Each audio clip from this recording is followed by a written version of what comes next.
Hello friends, कैसे हो सारे। मैं विक्रम और आप सभी अच्छे होंगे। तो आज के वीडियोस में हम बात करेंगे एवीएफओ का जो क्वेश्चन पेपर है गाइस 2021 का, उसका डिटेल में।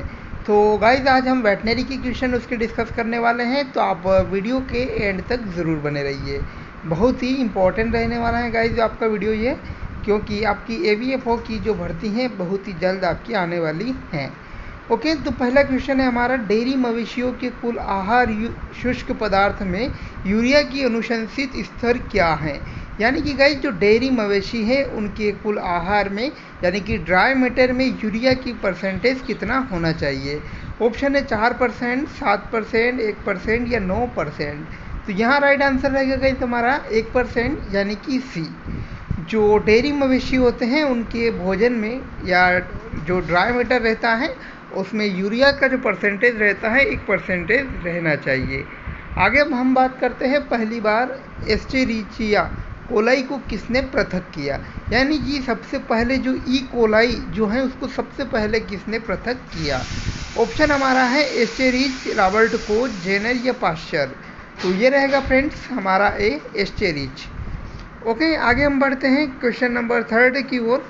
को जीवित जानवर में कोशिकाओं या उत्तकों की स्थानीय मृत्यु को किस रूप में जाना जाता है। बहुत इंपॉर्टेंट क्वेश्चन भी है ये। ऑप्शन है नेक्रोसिस, गैंग्रीन या पुनरुत्पादन या डीजनरेशन। तो फ्रेंड्स यहाँ पर हमारा आंसर रहेगा नेक्रोसिस। नेक्रोसिस उसे कहते हैं जब किसी जीवित जानवर में या जीवित जानवर में सेल्स या टिश्यूज़ की मृत्यु हो जाती हैं। ओके, आगे हम बढ़ते हैं क्वेश्चन नंबर 4। अधिक मात्रा में फलियां खिलाने से जुगाली करने वाले पशुओं में हो जाता है। ऑप्शन है एडिसोसिस, कीटोसिस, ब्लोट या शारमयता। तो फ्रेंड्स ये रहेगा हमारा ब्लोट। ब्लोट या आपरा जो होता है लेग्यूमिनस फलियों को अधिक खिलाने पर जानवरों में देखने को मिलता है। आगे हम बढ़ते हैं क्वेश्चन नंबर 5 की निम्नलिखित में से कौन सा रुमिनेंट के यकृत प्रणाप को नियंत्रित करने के लिए पसंद की दवा है। यानी कि लीवर फ्लूक जो रुमिनेंट्स में रहते हैं उनको नियंत्रित करने के लिए जो मेन ड्रग्स है वह कौन सा है। ऑप्शन है पिप्राजिन या निक्लोसोमाइड या ट्राइक्लोबेंडाजोल या प्रोजिक्वेंटल। तो फ्रेंड्स ये रहेगा हमारा सी, ट्राइक्लोबेंडाजोल। ट्राइक्लोबेंडाजोल जो है कि जो लीवर फ्लूक हैं जो रुमिनेंट्स में उनको नियंत्रित करने के लिए मेन रूप से उपयोग में किया जाने वाला ड्रग्स है। आगे हम बढ़ते हैं, निम्नलिखित में से कौन सा हाइब्रिड नेपियर का एक उदाहरण है। ऑप्शन है MB21, अफ्रीकन टाल, T9 या MP चेरी। तो फ्रेंड्स ये रहेगा हमारा MB21। MB21 जो है ये हाइब्रिड नेपियर का एक एग्जाम्पल है, जबकि अफ्रीकन टाल की हम बात करें तो ये मक्के की एक ब्रीड है। T9 जो कि बाजरे की एक ब्रीड है। आगे हम बात करते हैं कुक्कुट अभिनिर्धारण या पोल्ट्री आइडेंटिफिकेशन के लिए निम्नलिखित में से कौन सी मार्किंग पद्धति का उपयोग किया जाता है।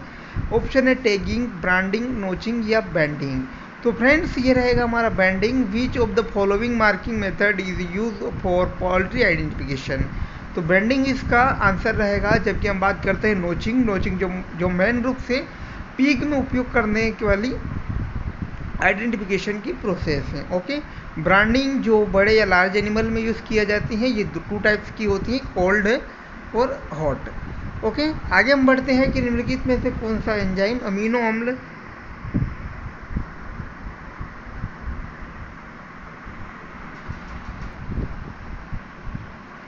तो जो निम्नलिखित में से कौन सा एंजाइम अमीनो अम्ल संश्लेषण में ट्रांसएमिनेशन अभिक्रिया को उत्प्रेरित करता है।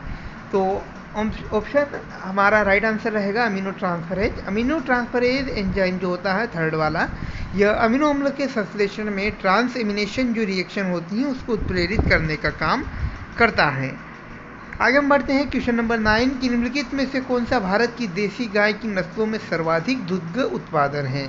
ऑप्शन है गीर, लाल सिंधी, साहिवाल या थारपारकर। तो यहाँ आंसर रहेगा हमारा साहिवाल। साहिवाल जो भारतीय गाय की नस्ल है सर्वाधिक दूध उत्पादन करने वाली गाय है, जबकि गिर की हम बात करें तो इसका सबसे लंबा लैक्टेशन पीरियड रहता है। आगे हम बात करते हैं कैस्टर बीन में मौजूदा विषैला पदार्थ कौन सा है, या एंटी न्यूट्रिशनल फैक्टर जो कि कैस्टर बीन में मौजूद रहता है कौन सा है। ऑप्शन है गोसिपोल, सेग्विनिन, रिसिन या अब्रिन। तो ये है फ्रेंड्स रिसिन। रिसिन जो कि चेस्टर बीन में मौजूद होता है। गोसिपोल की हम बात करें गाइस तो ये कपास के बीज में प्रेजेंट रहता है। आगे हम बात करते हैं निम्नलिखित में से कौन सा सबसे लंबा कार्यकारी पेनिसिलिन है। ऑप्शन है बेंजाइल, बेंजाथीन या प्रोकेन या पाइपेरासिलिन। तो यह रहेगा हमारा बेंजाथीन। बेंजाथीन जो सबसे लंबा कार्यकारी पेनिसिलिन है। आगे हम बढ़ते हैं बैल भैंस के वीर्य के संरक्षण हेतु मंदक में ग्लिसरोल की आदर्श सघनता कितनी होती है। ये जो गाइस आपने गायनेको के क्वेश्चन है तो बहुत इंपॉर्टेंट क्वेश्चन है। यह है 17 से 18%, 11 से 12%, 1 से 2% या 6 से 7%। तो यह रहेगा हमारा डी 6 से 7%, जो बैल और भैंस के वीर्य संरक्षण हेतु मंदक में ग्लिसरोल की जो आदर्श सघनता जो होती है 6 से 7% रहती हैं। आगे हम बात करते हैं बहुत इजी क्वेश्चन, निम्नलिखित में से कौन सी कंकाल की सबसे बड़ी हड्डी है। ऑप्शन है फीमर, स्केपुला, टिबिया या ह्यूमरस। तो ये रहेगा हमारा फीमर। तो फीमर जो पश्चपाद हम या बात करें हाइंड बीम तो उसकी सबसे बड़ी या स्केलेटल की सबसे बड़ी बोन है। आगे हम बात करते हैं निम्नलिखित में से कौन सा सामाजिक परिवर्तन के तकनीक कारक के लिए एक उदाहरण है। तो बी आंसर रहेगा इसका कृत्रिम गर्भाधान। कृत्रिम गर्भाधान या आर्टिफिशियल इंसेमिनेशन जो है friends, which of the following is an example of technology factor of social change. यानी कि सोशल चेंज का कृत्रिम गर्भाधान एक महत्वपूर्ण एग्जाम्पल है। आगे हम बात करते हैं निम्नलिखित में से कौन सा एक वायरस के बारे में गलत है। तो which one of the following is incorrect about virus. तो ये रहेगा गाइस राइट आंसर हमारा ए, क्योंकि इसमें डीएनए और आरएनए दोनों पाया जाता है। तो ये बिल्कुल गलत है क्योंकि इसमें आरएनए पाया जाता है। तो एक वायरस में मुख्य रूप से न्यूक्लियक के तौर पर आरएनए पाया जाता है। तो content both DNA and RNA जो कि हमारा रॉन्ग रहेगा। आगे हम बात करते हैं निम्नलिखित में से कौन सा परीक्षण एंथ्रेक्स के निदान के लिए किया जाता है। ऑप्शन है एस्कोलिस टेस्ट या डीक परीक्षण, शिक परीक्षण या डाई परीक्षण। तो फ्रेंड्स ये रहेगा हमारा एस्कोलिस परीक्षण। एस्कोलिस परीक्षण जो मुख्य रूप से एंथ्रेक्स के निदान के लिए उपयोग किया जाता है। जैसे कि गाइज आप जानते हैं एंथ्रेक्स जो कि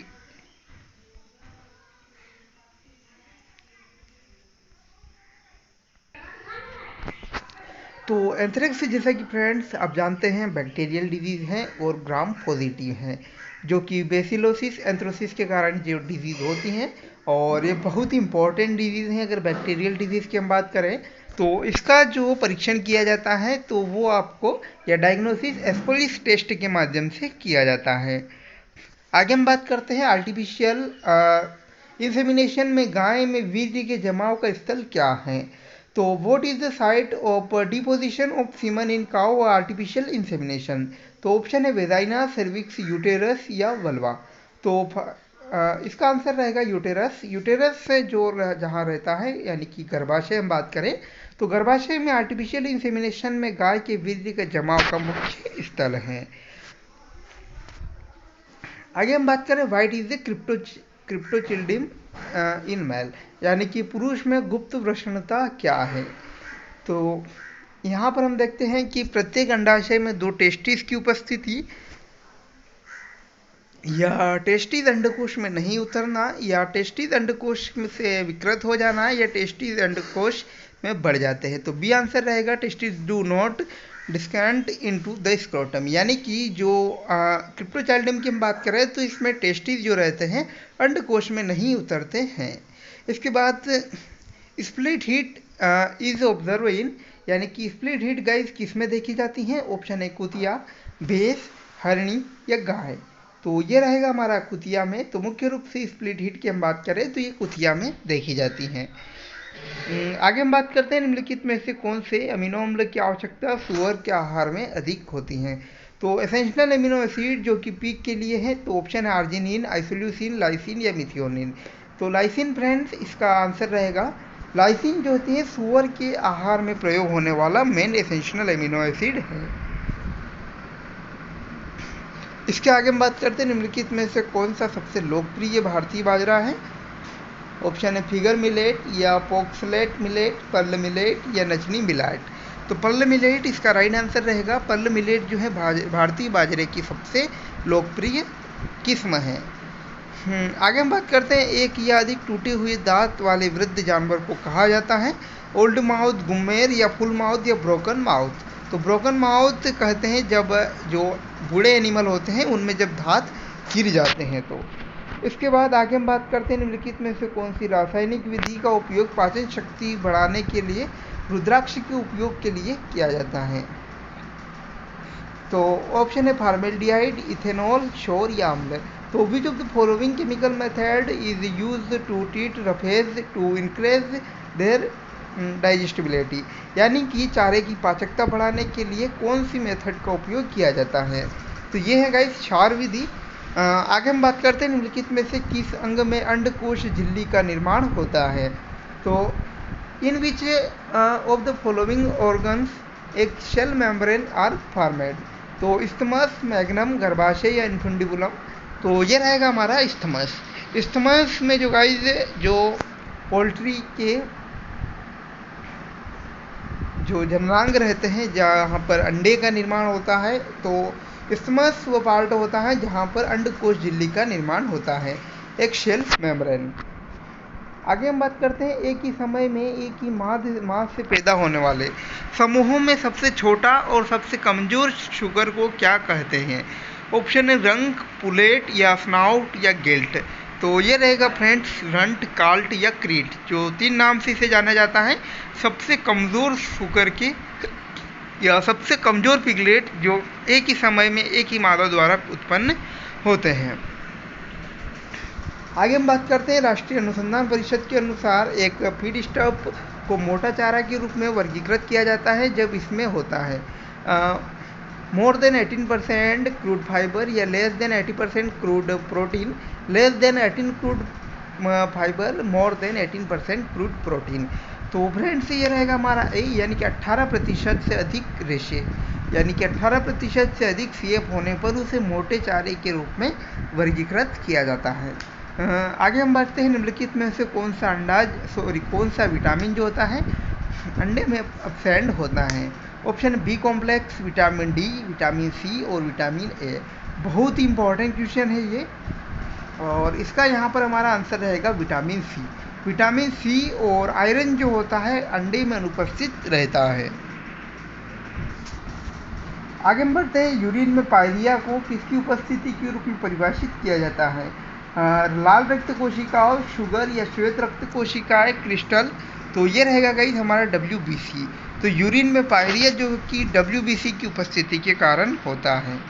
आगे हम बढ़ते हैं, निम्नलिखित में से कौन सी सबसे लंबी कपाल तंत्रिका है। ऑप्शन है ट्रोक्लियर, वेगस या ओक्यूलोमोटर या ओल्फैक्टरी। तो वेगस इसका राइट आंसर रहेगा। और आज की वीडियोस का हम अंतिम क्वेश्चन देखते हैं, inflammation of the one both testicle refer to us, यानी कि अंडकोश में सूजन, स्क्रोटम में अगर सूजन की हम बात करें टेस्टिस में तो उसे क्या कहते हैं। तो ओर्चिटीज इसका राइट आंसर रहेगा, यानी कि इन्फ्लामेशन ऑफ टेस्टिस ओर्चिटीज। तो गाइस आज की वीडियो में इतना ही, और मिलते हैं नेक्स्ट वीडियोस में जिसके हम आगे की क्वेश्चन डिटेल में डिस्कस करेंगे। तो थैंक्स फॉर वॉचिंग, मिलते हैं नई अपडेट के साथ, तब तक धन्यवाद।